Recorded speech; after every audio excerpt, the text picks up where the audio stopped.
Aku nggak pernah menyangka. Orang yang seharusnya melindungiku, justru adalah orang yang menghancurkan hidupku. Malam itu, aku nggak bisa lari. Aku nggak bisa berteriak. Dan sejak saat itu, hidupku berubah selamanya. Assalamualaikum warahmatullahi wabarakatuh, selamat datang di channel ini. Semoga kalian semua dalam keadaan sehat dan selalu dalam lindungan Allah Subhanahu wa Ta'ala. Sebelum lanjut ke cerita ini, jangan lupa untuk like video ini, komen pendapat kalian, dan subscribe channel ini supaya nggak ketinggalan kisah-kisah lainnya. Dengan satu klik tombol subscribe, kalian membantu lebih banyak orang untuk sadar dan berani bicara. Bagi yang ingin mendapatkan keberkahan dalam hidup, yuk tulis sholawat di kolom komentar. Jangan lupa juga tuliskan asal daerah kalian supaya kita bisa tahu dari mana saja penonton setia channel ini. Aku nggak pernah menyangka. Orang yang seharusnya melindungiku, justru adalah orang yang menghancurkan hidupku. Malam itu, aku nggak bisa lari. Aku nggak bisa berteriak. Dan sejak saat itu, hidupku berubah selamanya. Assalamualaikum warahmatullahi wabarakatuh. Selamat datang di channel ini. Semoga kalian semua dalam keadaan sehat dan selalu dalam lindungan Allah Subhanahu wa Ta'ala. Sebelum lanjut ke cerita ini, jangan lupa untuk like video ini, komen pendapat kalian, dan subscribe channel ini supaya nggak ketinggalan kisah-kisah lainnya. Dengan satu klik tombol subscribe, kalian membantu lebih banyak orang untuk sadar dan berani bicara. Bagi yang ingin mendapatkan keberkahan dalam hidup, yuk tulis sholawat di kolom komentar. Jangan lupa juga tuliskan asal daerah kalian supaya kita bisa tahu dari mana saja penonton setia channel ini. Aku langsung mematikan ponselku dan berpura-pura tidur. Aku berharap suara itu hanya akan lewat, bahwa ayah hanya ingin memastikan aku sudah tidur. Tapi kemudian, gagang pintu kamar bergetar. Jantungku berdegup kencang. Aku menggigit bibirku, berharap pintunya tetap terkunci.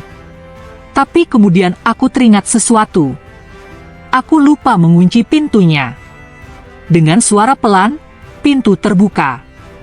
Aku bisa mendengar napas ayah di dalam kamar. Aku bisa mencium aroma tubuhnya. Aku merasakan kasurku sedikit tenggelam saat dia duduk di sampingku. Aku tetap berpura-pura tidur, berharap dia akan pergi. Tapi dia tidak pergi. Tangannya mulai membelai rambutku. Aku ingin menangis, ingin berteriak, ingin berlari. Tapi tubuhku terasa kaku. Aku terlalu takut. Ayah cuma mau lihat kamu tidur, bisiknya. Aku bisa merasakan tangannya berpindah ke pundakku. Lalu ke punggungku. Lalu ke tempat yang seharusnya tidak boleh disentuh. Aku tidak bisa lagi berpura-pura tidur. Aku langsung menepis tangannya dan berkata dengan suara gemetar, "Ayah ngapain di sini?" Ayah tersenyum. Senyum yang membuatku semakin ketakutan. "Kamu cantik sekali," katanya pelan. Aku ingin berlari, tapi dia menahanku. Aku mencoba berontak, tapi dia lebih kuat.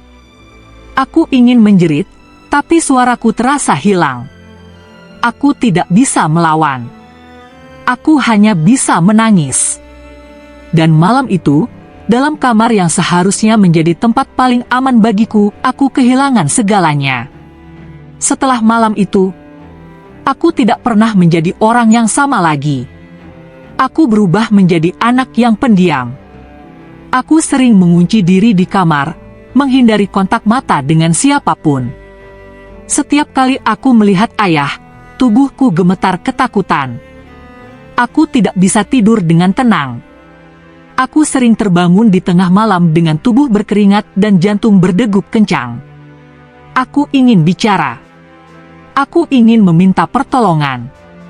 Tapi bagaimana? Bagaimana aku bisa mengatakan kepada orang-orang bahwa pahlawanku telah berubah menjadi monster? Aku mulai kehilangan harapan. Aku merasa sendirian. Aku merasa kotor. Aku merasa bahwa tidak ada seorang pun yang bisa menyelamatkanku. Sampai suatu hari, aku menyadari satu hal. Aku tidak bisa terus diam.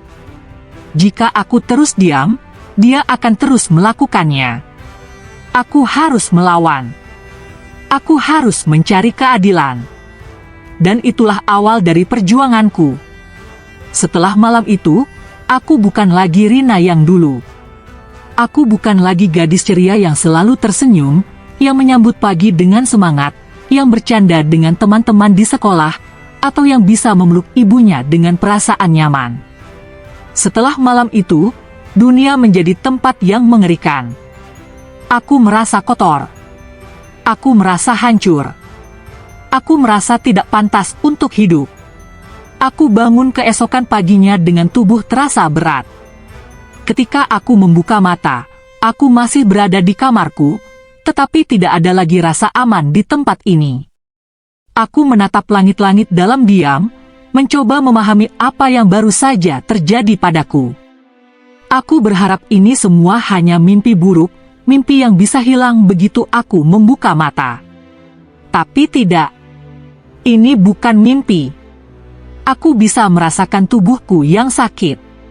Aku bisa merasakan bekas air mata yang masih mengering di pipiku. Aku bisa mendengar suara napasku sendiri yang berat dan penuh ketakutan.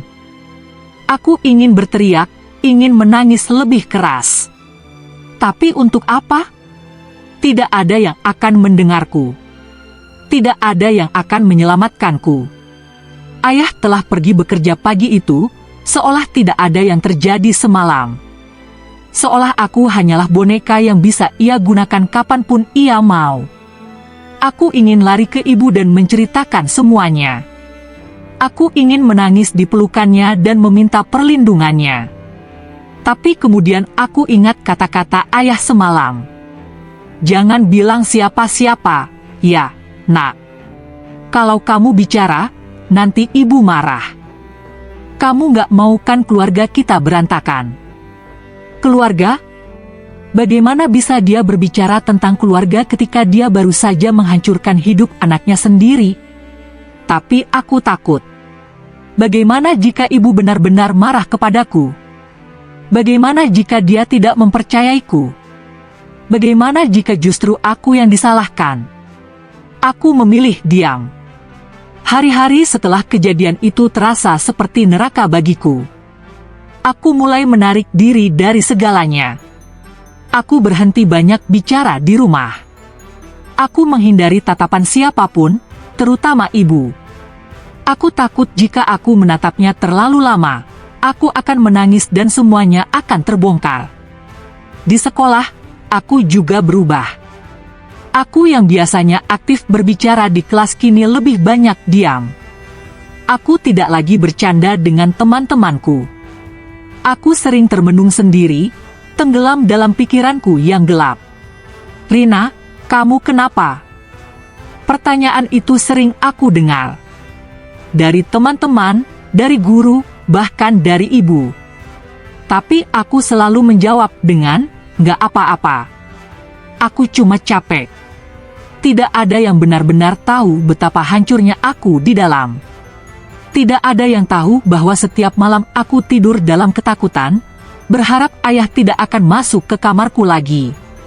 Tidak ada yang tahu bahwa aku sering terbangun di tengah malam dengan tubuh gemetar dan keringat dingin, dihantui oleh mimpi buruk yang sama, wajah ayah, senyumnya, suaranya yang berbisik di telingaku, dan perasaan tak berdaya yang terus menghantuiku. Aku mulai merasa bahwa aku tidak pantas hidup. Aku mulai berpikir bahwa mungkin, jika aku menghilang, semua rasa sakit ini akan berhenti. Tapi aku tidak tahu bagaimana caranya. Aku hanya bisa bertahan. Bertahan dalam diam. Ibu tidak menyadari perubahan dalam diriku. Atau mungkin dia menyadari, tapi tidak tahu harus berbuat apa. Akhir-akhir ini kamu kelihatan murung terus, Rina. Kamu sakit? Tanyanya suatu hari. Aku menggeleng pelan. Enggak, Bu. Aku baik-baik saja. Aku ingin bicara. Aku ingin mengatakan semuanya. Aku ingin berteriak, menangis, meminta pertolongan. Tapi kata-kata itu tidak bisa keluar. Setiap kali aku ingin mengatakannya, aku teringat wajah ayah. Aku teringat ancamannya. Aku teringat bagaimana dia bisa berpura-pura menjadi seorang suami dan ayah yang baik di depan ibu, seolah tidak ada yang terjadi. Jadi aku memilih untuk diam. Aku mulai menghindari ayah sebisa mungkin. Jika dia ada di ruang tamu, aku akan bersembunyi di kamar. Jika dia masuk ke dapur, aku akan pura-pura mencari sesuatu di luar. Jika dia memanggilku, aku akan menjawab seadanya dan segera pergi. Tapi aku tahu bahwa dia menyadari semua itu. Aku tahu bahwa dia menikmati ketakutanku. Dan aku tahu bahwa cepat atau lambat, dia akan melakukannya lagi. Malam itu, aku kembali mendengar suara langkah kaki di depan kamarku. Aku langsung duduk di tempat tidur, jantungku berdebar kencang. Aku menggenggam selimutku erat-erat, berharap bahwa aku hanya berhalusinasi. Tapi kemudian, gagang pintu mulai bergetar. Aku membeku. Tidak, aku tidak bisa mengalaminya lagi. Aku buru-buru melompat dari tempat tidur dan berlari ke pintu, menahannya dengan seluruh kekuatanku. Tapi ayah ada di luar. "Rina, buka pintunya," katanya dengan suara lembut yang mengerikan. Aku menggeleng, meskipun dia tidak bisa melihatku. "Nggak, pergi." Dia tertawa kecil. "Rina, ayah cuma mau ngobrol. Jangan jadi anak nakal." Tanganku gemetar di gagang pintu. Aku tahu kalau aku membuka pintu, maka semuanya akan terulang lagi. Aku tahu bahwa aku tidak akan bisa melawan. Aku harus melakukan sesuatu. Aku harus melawan. Aku akan teriak. Aku berkata dengan suara bergetar. Ayah diam beberapa detik. Lalu aku mendengar langkah kakinya menjauh. Aku terduduk di lantai, menangis tanpa suara. Aku menyadari sesuatu malam itu. Jika aku terus diam, maka ini tidak akan pernah berakhir. Aku harus melakukan sesuatu. Aku harus mencari cara untuk keluar dari neraka ini. Aku harus bicara. Aku harus melawan. Meskipun aku takut. Meskipun aku tidak tahu apakah ada yang akan mempercayaiku. Aku harus mencoba. Karena jika tidak, aku akan terus hidup dalam bayang-bayang ketakutan. Dan aku tidak bisa hidup seperti ini selamanya. Aku tidak bisa terus diam. Aku tahu itu. Aku tahu bahwa jika aku tidak melakukan apapun, aku akan terus hidup dalam bayang-bayang ketakutan. Aku akan terus terjebak dalam lingkaran setan yang membuatku merasa tidak berdaya. Aku tidak ingin itu terjadi. Tapi, bagaimana caranya? Siapa yang akan percaya padaku? Dia adalah ayahku. Dia adalah suami ibu. Dia adalah kepala keluarga yang selalu dianggap baik oleh semua orang. Jika aku berbicara, aku tidak hanya akan menghancurkan hidupku, aku akan menghancurkan keluargaku sendiri. Aku akan menghancurkan ibu. Tapi jika aku tidak berbicara, aku tahu dia akan melakukannya lagi. Dan lagi. Dan mungkin, dia tidak akan berhenti hanya sampai di aku. Aku harus melawan. Aku harus berbicara. Aku menghabiskan berhari-hari, berminggu-minggu memikirkan bagaimana caranya memberitahu ibu. Setiap kali aku melihatnya, aku merasa hatiku semakin berat. Aku ingin berbicara, ingin berteriak, ingin menangis di pelukannya. Tapi aku takut. Bagaimana jika ibu tidak percaya? Bagaimana jika dia malah menyalahkanku? Aku sudah sering mendengar kisah-kisah tentang anak perempuan yang mengalami hal yang sama sepertiku. Mereka mencoba berbicara, tetapi justru disalahkan. Dikatakan bahwa mereka hanya berbohong, mencari perhatian, atau lebih buruk, dikatakan bahwa semua ini adalah kesalahan mereka sendiri. Aku tidak ingin ibu mengatakan hal itu kepadaku. Tapi aku tidak punya pilihan lain. Aku harus mencobanya. Suatu malam, ketika ayah tidak ada di rumah, aku akhirnya mengumpulkan keberanian untuk berbicara. Ibu, suaraku lirih, hampir tidak terdengar. Ibu sedang sibuk mencuci piring di dapur. Dia menoleh kepadaku dengan senyum hangat. Iya, sayang. Aku menggigit bibirku. Tanganku gemetar. Aku bisa merasakan jantungku berdetak begitu keras hingga terasa seperti akan pecah. Aku menatap matanya, berusaha mencari keberanian dalam diriku. Lalu aku mengatakannya. Aku mengatakan semuanya. Aku mengatakan tentang malam itu. Tentang ketakutan yang aku alami. Tentang bagaimana ayah telah mengkhianati kepercayaan yang aku berikan kepadanya. Dan ibu hanya diam. Dia tidak mengatakan apapun. Tidak ada kemarahan. Tidak ada kesedihan. Tidak ada pelukan atau kata-kata penghiburan. Hanya diam.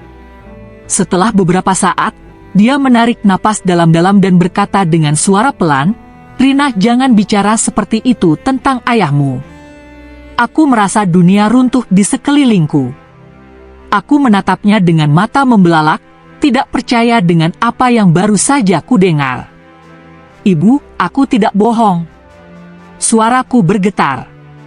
Ibu menunduk. Aku bisa melihat tangannya mengepal erat, seolah berusaha menahan sesuatu dalam dirinya. "Ayahmu bukan orang seperti itu," katanya lagi, kali ini dengan suara lebih tegas. "Mungkin kamu salah paham." Aku ingin berteriak. Bagaimana mungkin ibu mengatakan bahwa aku salah paham? Bagaimana mungkin dia tidak percaya kepadaku? Aku merasa hancur. Aku merasa lebih sendirian daripada sebelumnya. Aku menyadari bahwa aku tidak bisa mengandalkan ibu. Jadi aku harus mencari bantuan di tempat lain. Aku akhirnya memutuskan untuk berbicara dengan guruku di sekolah. Aku tahu bahwa dia adalah seseorang yang peduli pada murid-muridnya. Aku berharap dia bisa membantuku. Hari itu, aku tetap tinggal di kelas setelah pelajaran usai. Ketika semua murid sudah pergi, aku mendekati Bu Rina, wali kelasku, dengan tangan yang gemetar. "Bu." Suaraku bergetar. Dia menatapku dengan penuh perhatian. "Iya, Rina? Ada apa?" Aku ingin mengatakan semuanya, tapi lidahku terasa keluh. Aku hanya bisa menangis. Bu Rina melihat wajahku yang ketakutan dan langsung tahu ada sesuatu yang salah. Dia menggenggam tanganku dengan lembut dan berkata, "Kamu bisa cerita apa saja ke ibu. Ibu akan dengarkan." Dan untuk pertama kalinya, aku merasa ada seseorang yang benar-benar peduli. Aku menceritakan semuanya kepadanya. Tidak ada satupun yang aku sembunyikan. Bu Rina tidak menghakimiku. Tidak seperti ibu, dia tidak menyuruhku untuk diam. Dia tidak mengatakan bahwa aku salah paham. Dia memelukku. Dan untuk pertama kalinya sejak malam itu, aku menangis di dalam pelukan seseorang yang percaya kepadaku. Setelah itu, semuanya berjalan dengan cepat. Bu Rina langsung melaporkan kejadian ini kepada pihak sekolah. Mereka membawaku ke pihak berwenang. Aku diperiksa, diwawancarai, dan akhirnya, kasusku masuk ke dalam jalur hukum. Ayah akhirnya ditangkap. Saat dia dibawa pergi oleh polisi, dia menatapku dengan tatapan penuh kebencian. "Kamu menghancurkan keluarga kita," katanya dengan suara penuh amarah. Aku tidak menjawab. Karena aku tahu, akulah yang telah disakiti. Akulah yang dihancurkan. Dan ini bukan salahku. Tapi perjuanganku tidak berhenti di situ. Setelah ayah ditangkap, ibuku semakin menjauh dariku. Dia tidak memarahiku secara langsung, Tapi aku bisa merasakan bahwa dia tidak lagi memperlakukanku seperti dulu. Dia sering diam, menghindari tatapan mataku, seolah aku adalah penyebab dari semua kehancuran ini. Tetangga-tetangga mulai berbicara di belakangku. Sebagian dari mereka mendukungku. Tapi banyak juga yang menyalahkanku. Apa benar dia diperkosa? Jangan-jangan dia yang menggoda ayahnya sendiri. Anak zaman sekarang memang suka cari perhatian. Aku ingin marah. Tapi aku terlalu lelah. Aku sudah melakukan yang terbaik untuk mendapatkan keadilan, tapi dunia tetap saja kejam. Meski begitu, aku tidak menyesali keputusanku. Aku telah melawan. Aku telah berbicara. Aku telah mencari keadilan, meskipun dunia tidak sepenuhnya berpihak kepadaku. Aku tahu, luka ini tidak akan hilang begitu saja. Aku tahu, aku akan membawa trauma ini seumur hidup. Tapi setidaknya, aku tidak lagi harus hidup dalam ketakutan. Setidaknya, aku telah berani melawan monster yang selama ini menghantuiku. Dan itu sudah lebih dari cukup. Setelah aku mengungkapkan semuanya kepada ibu, aku berharap setidaknya dia akan memelukku, menangis bersamaku, atau bahkan berteriak marah terhadap ayah. Tapi dia tidak melakukan itu. Yang kulihat hanyalah wajahnya yang kosong. Mata ibu menatap lurus ke lantai dapur, tanpa ekspresi. Tangannya yang tadi sibuk mencuci piring kini mengepal erat di sisi tubuhnya. Setelah beberapa saat, dia menggeleng pelan. "Rina, jangan bicara seperti itu tentang ayahmu," katanya lirih, seolah aku baru saja mengatakan sesuatu yang tabu. Aku menggigit bibir, berusaha menahan air mata. "Tapi, Bu, aku tidak bohong. Semua yang aku katakan itu benar." "Ayah." "Cukup." Suara ibu meninggi. Napasnya tersengal. Aku bisa melihat air mata menggantung di sudut matanya. Tapi bukan air mata duka untukku. Itu air mata penolakan. "Ibu tidak ingin mendengar hal ini lagi," katanya dengan suara bergetar. "Kamu tahu tidak apa yang akan terjadi kalau orang-orang mendengar ucapanmu? Kita akan hancur, Rina. Keluarga kita akan hancur." Aku tercekat. Dadaku terasa sesak. Aku tidak menyangka ibu lebih peduli pada kehormatan keluarganya daripada keselamatanku. "Tapi, Bu, aku butuh bantuan. Aku tidak bisa terus diam." Aku mencoba memohon. Tapi ibu tetap menggeleng. "Kita akan pura-pura ini tidak pernah terjadi." Aku merasa seperti tenggelam dalam lautan yang gelap. Ibu memilih menutup mata. Dia lebih memilih menyelamatkan ayah daripada menyelamatkanku. Hari-hari berikutnya terasa seperti neraka. Setiap malam aku tidur dengan ketakutan, takut kalau ayah akan masuk ke kamarku lagi. Aku terus merasa dia mengawasiku, mengancamku dengan tatapan dinginnya. Dan yang lebih menyakitkan lagi, aku masih harus berpura-pura di depan semua orang bahwa aku baik-baik saja. Aku tetap pergi ke sekolah seperti biasa. Tetap tersenyum ketika teman-temanku mengajak bicara. Tapi aku tahu, aku tidak baik-baik saja. Aku mulai kehilangan nafsu makan. Berat badanku turun drastis. Aku semakin pendiam. Setiap kali ada laki-laki yang berbicara denganku, tubuhku langsung menegang ketakutan. Guruku, Bu Rina, mulai menyadari perubahan dalam diriku. "Rina, ada apa?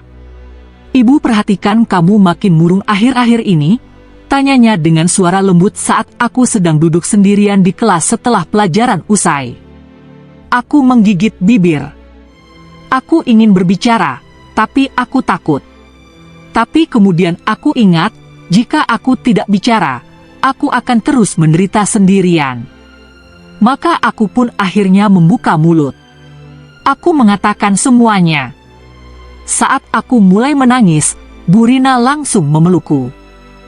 Pelukannya hangat, penuh rasa aman, sesuatu yang tidak pernah kudapatkan dari ibu sejak kejadian itu.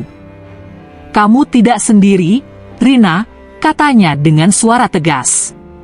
"Ibu akan membantumu." Untuk pertama kalinya sejak malam mengerikan itu, aku merasa ada seseorang yang percaya padaku. Setelah berbicara dengan Bu Rina, pihak sekolah membawaku ke Unit Perlindungan Perempuan dan Anak, PPA, untuk melaporkan kasus ini. Awalnya aku ragu. Aku tahu bahwa jika aku melakukan ini, tidak akan ada jalan untuk kembali. Tapi aku tahu ini adalah satu-satunya cara. Polisi mulai melakukan penyelidikan. Mereka mengumpulkan bukti, termasuk hasil visum yang mengonfirmasi bahwa aku memang mengalami kekerasan seksual. Ketika akhirnya ayah ditangkap, aku pikir semuanya akan membaik. Tapi ternyata, dunia tidak sebaik yang aku kira. Banyak orang yang tidak mempercayai aku. Ayahnya itu orang baik, gak mungkin dia melakukan itu. Pasti anak itu cuma cari perhatian. Bohong! Dia cuma mau menghancurkan keluarganya sendiri. Komentar-komentar seperti itu terus terdengar dari tetangga dan orang-orang sekitar. Bahkan beberapa teman sekolahku mulai menjauhiku. Aku takut dekat-dekat Rina, nanti dia bikin gosip aneh-aneh, bisik seorang teman di belakangku. Aku ingin marah. Tapi yang lebih besar dari kemarahan adalah kesedihan. Aku hanya ingin keadilan. Kenapa dunia malah menyalahkanku? Aku tahu perjuanganku masih panjang. Kasus ini terus berjalan di pengadilan. Aku harus menghadapi pengacara ayah yang berusaha membelokkan fakta, menyebutku pembohong, bahkan mengatakan bahwa aku hanya ingin mencari perhatian. Tapi aku tetap berdiri tegak. Aku menceritakan semuanya di hadapan hakim, meskipun suaraku bergetar. Dan akhirnya, setelah berbulan-bulan proses yang menyakitkan, keadilan berpihak kepadaku. Ayah divonis bersalah dan dijatuhi hukuman penjara. Saat dia dibawa pergi, dia sempat menatapku dengan penuh kebencian. "Kamu telah menghancurkan keluarga kita," katanya. Tapi kali ini, aku tidak merasa bersalah. Karena aku tahu, ini bukan salahku. Aku adalah korban. Dan untuk pertama kalinya, aku bisa bernapas lega. Aku tahu bahwa trauma ini tidak akan hilang begitu saja. Setiap malam, aku masih dihantui mimpi buruk. Aku masih takut saat melihat sosok pria yang mengingatkanku pada ayah. Dan aku masih merasa kehilangan keluarga yang seharusnya melindungiku, kehilangan seorang ibu yang memilih menutup mata daripada melindungi anaknya. Tapi sekarang, aku tidak sendirian. Aku mendapat banyak dukungan dari orang-orang yang percaya padaku. Aku bertemu dengan penyintas lain yang telah melalui hal serupa, dan mereka menguatkanku. Aku mulai terapi untuk perlahan menyembuhkan luka yang ayah tinggalkan di hatiku. Dan yang terpenting, aku tidak lagi takut untuk bersuara. Aku telah melawan. Aku telah mencari keadilan. Dan aku menang. Sahabat semua, video ini dibuat agar kita semua bisa lebih sadar bahwa pelecehan bisa terjadi di mana saja, bahkan oleh orang terdekat sekalipun. Jangan pernah takut untuk bicara dan mencari keadilan. Jangan lupa share video ini agar lebih banyak orang yang sadar dan peduli. Sampai jumpa di video berikutnya. Wassalamualaikum warahmatullahi wabarakatuh.